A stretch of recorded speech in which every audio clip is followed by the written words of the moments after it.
Iran Israel युद्ध में कई भ्रम टूट गए। सबसे पहला भ्रम तो यही कि इजराइल का आयरन डोम अभेद कवच नहीं है, उसे तोड़ा जा सकता है। ईरान ने यह साबित कर दिया है। लेकिन आपको ये जानकर हैरत होगी कि आयरन डोम तो सिर्फ एक कवच था। ईरान की मिसाइलों को इजराइल तक पहुंचने ना देने के लिए ऐसे 5 कवच थे जो रास्ता रोकते थे।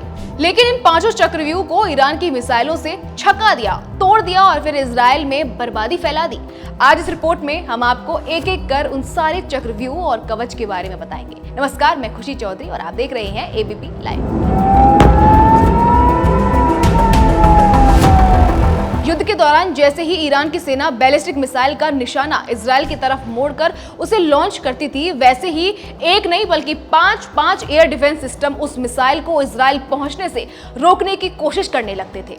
सबसे पहले इराक में तैनात अमेरिकी एयर डिफेंस सिस्टम एक्टिव हो जाता था। इराक के अमेरिकी बेस से ईरान की मिसाइल को हवा में बर्बाद करने के लिए मिसाइलें लॉन्च होती थी।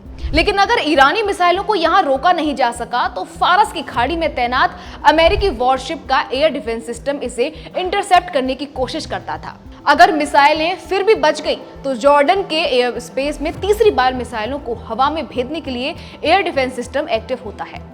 मिसाइलें लॉन्च की जाती थी। इनका टारगेट ईरान की बैलिस्टिक मिसाइल को बर्बाद करना था। लेकिन अगर यहां भी इजराइल के मिसाइल चकमा देकर बच निकले तो फिर मेडिटेरियन सी में तैनात ब्रिटेन के वॉरशिप इसका रास्ता रोकने की कोशिश करती थी और आखिर में आता था इजराइल का आयरन डोम, जो ईरान की मिसाइलों को रोकने का आखिरी बार कोशिश करता था।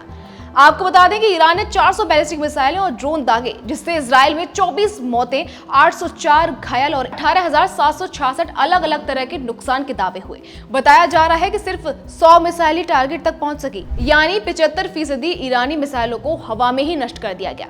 लेकिन यहाँ ईरान की ताकत का अंदाजा भी होता था। अगर उसके मिसाइल 5 चक्रव्यूह को तोड़कर भी इजराइल तक पहुंच गए तो ये समझा जा सकता है कि उसकी मिसाइल कितनी उन्नत और ताकतवर है। खैर, फिलहाल इस खबर में इतना ही।